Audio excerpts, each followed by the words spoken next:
Stocks right now in the green. This is after a steep sell-off on Wednesday. That was triggered by a hawkish pivot from the Fed, signaling fewer rate cuts than expected to come in 2025 and leaving a possible hike on the table. Yeah, you heard that right. Joining me now is Justin Haywood, Haywood Wealth Management President and co-founder.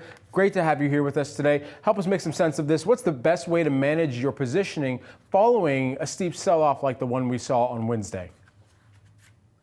Yeah, it was, I think, a little unexpected with the magnitude of the sell-off. I would call yesterday's move a hawkish cut.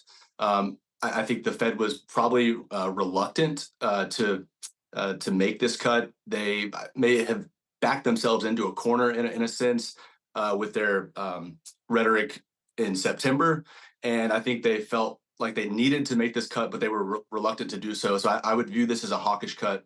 As far as your portfolio positioning, it was just last week that we were talking about S&P 7,000 at the end of 2025. Obviously, with a lot of policy uncertainty with the Trump administration, I think that overall, still the sentiment should be relatively bullish, but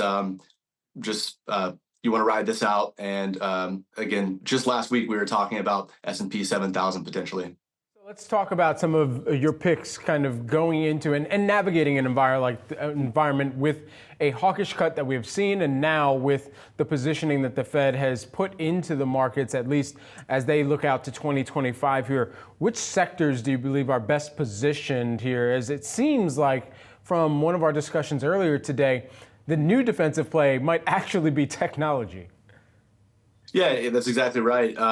Technology continues to lead the way. They remain very profitable, and as long as they continue to turn profits, I think technology. It is interesting that you look at something like Apple, the way that they are able to generate cash on a relatively predictable basis is mind-boggling. Also, I think there's a lot of momentum behind it. It's hard to ignore the momentum behind Tesla and Elon's relationship to Trump. So I do think that if you're just trying to ride a wave of momentum, Tesla and some of the other stocks like Palantir would be strong momentum plays. Now there's a lot of volatility there, so you want to be careful with positioning, but technology remains a strong play moving into 2025. Certainly. I wonder, with all of the deregulation talk, that certainly could have some lighter fluid on it going into the start of 2025, and with the new regime change that's taking place in Washington as well, how deregulation also impacts some of your sector picks. And from what we've heard thus far, it seems like financials is one of the leaders in that realm of mind as well. Yeah, as far as deregulation, I think that we've seen M&A activity, a lot more buzz around M&A. Financials have obviously done extremely well in 2024.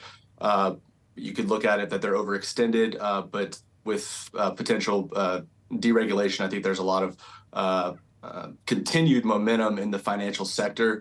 But yeah, I think that you're going to see a much more dovish antitrust environment, which is going to lend itself to a lot more M&A activity in the coming years. And so with that in mind, as you're thinking out to 2025 and already kind of putting together some of the aggregate earnings growth estimates here, what are your anticipations for where companies will continue to show the street that they can grow, putting the Fed aside, putting geopolitical concerns aside here, and really kind of delivering on their own growth forecasts? Yeah, I think that the continued adoption of AI is creating a lot of efficiencies within the corporate environment. I think that as you continue to see corporations adopt AI into their systems and integrate things, that will feed into bottom line earnings growth into 2025 and beyond. Justin, thanks so much for taking the time here with us this morning. Certainly do appreciate it. Thanks, Brad.